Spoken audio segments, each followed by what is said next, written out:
जिले के सैनिक स्कूल में शुक्रवार को इतिहास दोहराया गया जब देश की दो सबसे बड़ी सेनाओं के प्रमुख विंध्य की माटी में जन्मे दो वीर सपूत एक ही मंच पर नजर आए। Indian navy chief admiral Dinesh Tripathi और थल सेना अध्यक्ष जनरल उपेंद्र द्विवेदी अपने ही सैनिक स्कूल रीवा पहुंचे, जहां उन्होंने all India Sainik school national games 2025 के समापन समारोह में शिरकत की। इस दौरान प्रदेश के उप मुख्यमंत्री राजेंद्र शुक्ल भी मौजूद रहे।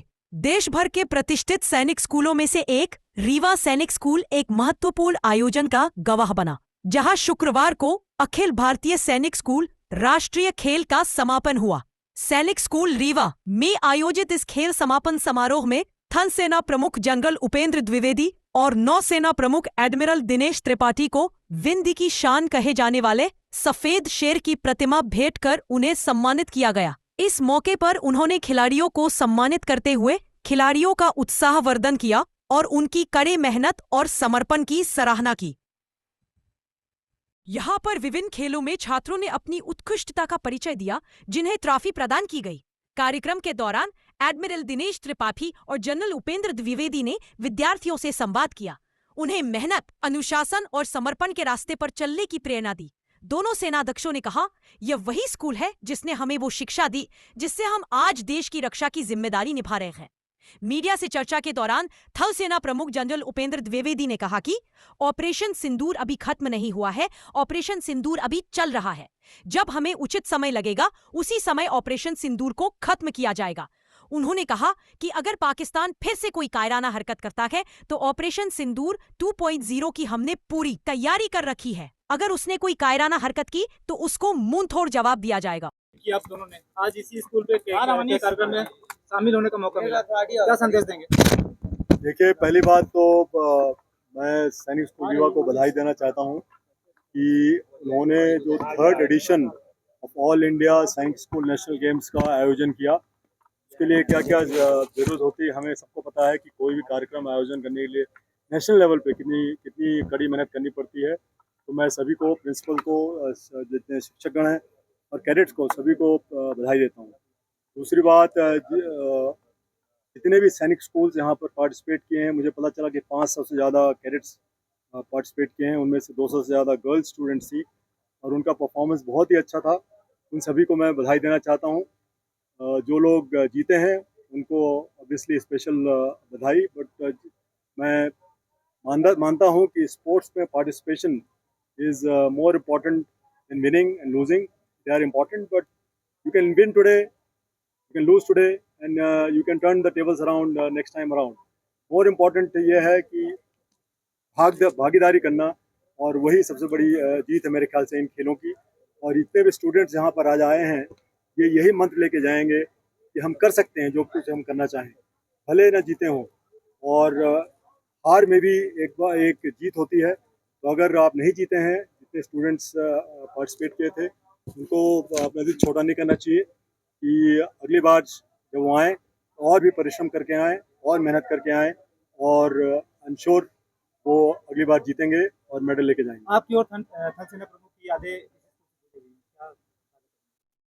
जी, हम लोग यहाँ बहुत पहले पढ़ाई किए थे, करीब 40 साल से ज़्यादा, ऑलमोस्ट 45 साल हो गए हम यहाँ से निकले हुए यहाँ से। तो यादें अभी भी हैं कि यही स्कूल था, यही प्रांगण था, यही डिसिप्लिन था।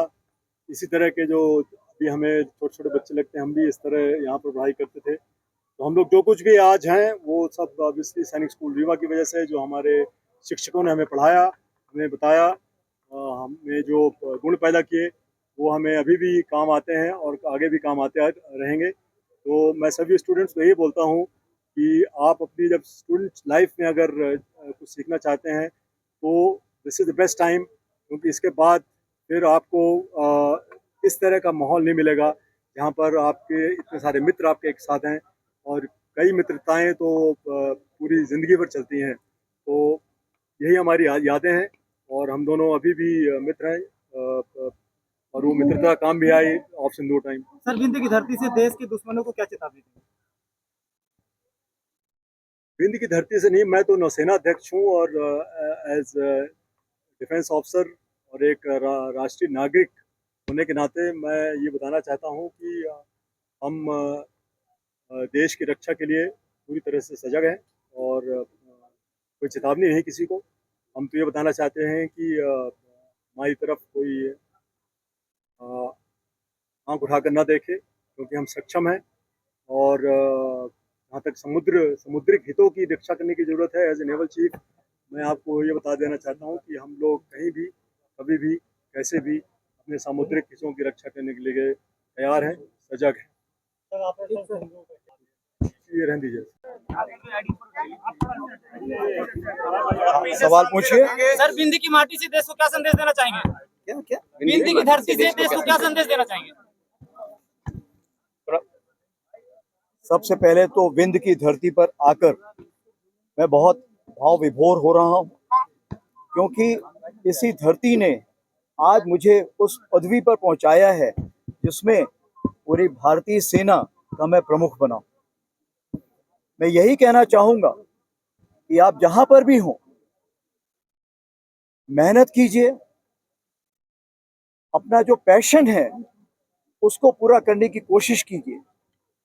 सफलता अपने आप आएगी जो मेहनत करेगा और हमेशा अपने पैशन को पाने की कोशिश करेगा। हमें ये ध्यान रखना है कि हम अकेले उसको नहीं पा सकते। इसके लिए हम सबको ये सफर साथ मिलकर चलना पड़ेगा। और विंध्य की धरती में मैंने यही सीखा है कि हम यहाँ पर जो भी काम करते थे साथ मिलकर करते थे। और मैं भारत या कहीं भी बाहर गया हूँ और विंध्य क्षेत्र का अगर कोई व्यक्ति मिला है तो वो बड़े ही गर्मजोशी से मिलता है और वो साथ में मिलकर कदम मिलाता है और साथ में मिलकर कार्रवाई करना चाहता है। कैसा एहसास है आज आप? ये एक ऐसा एहसास है जो आज मैं सैनिक स्कूल पर खड़ा हुआ हूँ, सैनिक स्कूल की धरती पर हूँ, हेलीपैड पर हूँ। तो मुझे तो ऐसा लग रहा है कि मैं सैनिक स्कूल वापस आ गया हूँ। जब मैं 9 साल का था तब मैं 5वीं कक्षा में यहाँ पहुँचा था और मुझे ऐसा लग रहा है जैसे मैं वापस 5वीं कक्षा में आ गया हूँ। और यहाँ पर एथलेटिक्स ग्राउंड होता था और मेरा मन कर रहा है कि मैं वैसे ही उस एथलेटिक्स ग्राउंड में अपना फिजिकल ट्रेनिंग की कार्रवाई शुरू करूँ, लोगों से मिलूँ, खेल खिलाऊँ और वो बचपन जो वापस नहीं आ सकता, लेकिन फिर भी कोशिश है कि उस बचपन को दोबारा जीऊं। सर, अपने अजीज दोस्तों को भी लेकर साथ में आए। आपने बहुत सही बोला।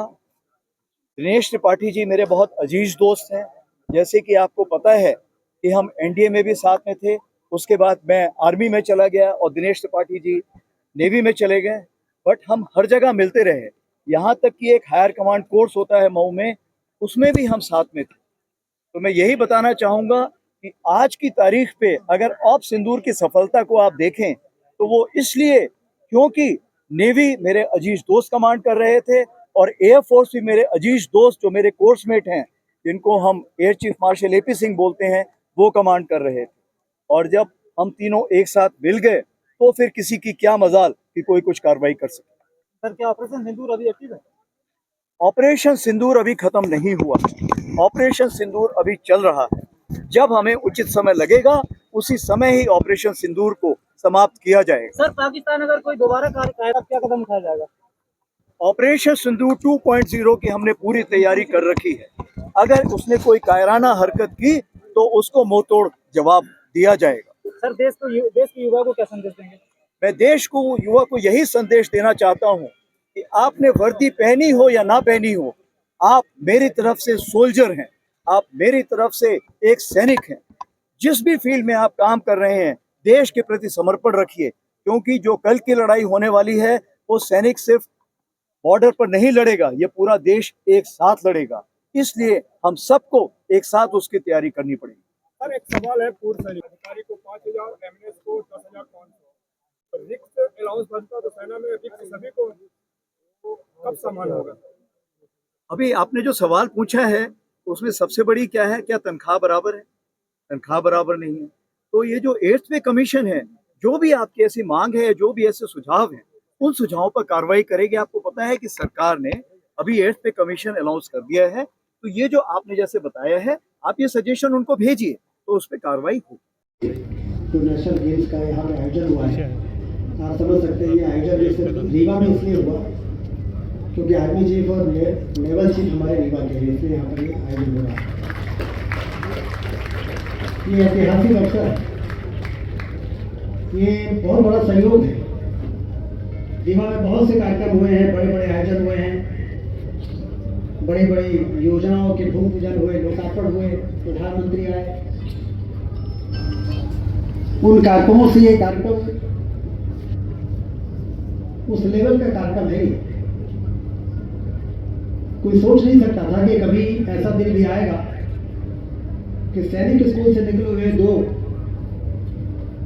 हमारे पूर्व छात्र थल सेना के शीर्ष पर जाएंगे और उसी समय नौसेना की भी चीफ के शीर्ष पर जाएंगे।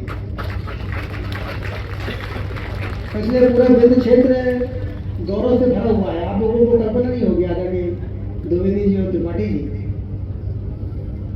और हम लोग कहते हैं विंध्य के सपूत हैं, अब तो आप भारत माता के सपूत हो गए। पहलगाम की घटना ने यदि देश के लोगों को अंदर से झकझोर दिया तो सारे देश के कोने कोने से ये आवाज आ रही थी, करारा जवाब मिलना चाहिए। प्रधानमंत्री जी ने जिन लोगों के साथ, जिन 4 लोगों के साथ बैठक की थी, जिसमें रक्षा मंत्री थे, प्रधानमंत्री थे, 3 सेना प्रमुख थे, CDF थे और रक्षा सलाहकार थे, उन लोगों के साथ जो प्रधानमंत्री जी ने जब बैठक की थी, उस बैठक में हम लोगों ने आप दोनों को उस बैठक में जब बैठे हुए देखा और जो शौर्य पराक्रम का आपने परिचय दिया, तो शौर्य पराक्रम और जो आक्रमण हुआ है उसकी जो फाइनेंस थी कि जो दोषी थे उनके अड्डे तो तबाह हो गए, और पड़ोस में रहने वाले आदमी को खरोच दिया।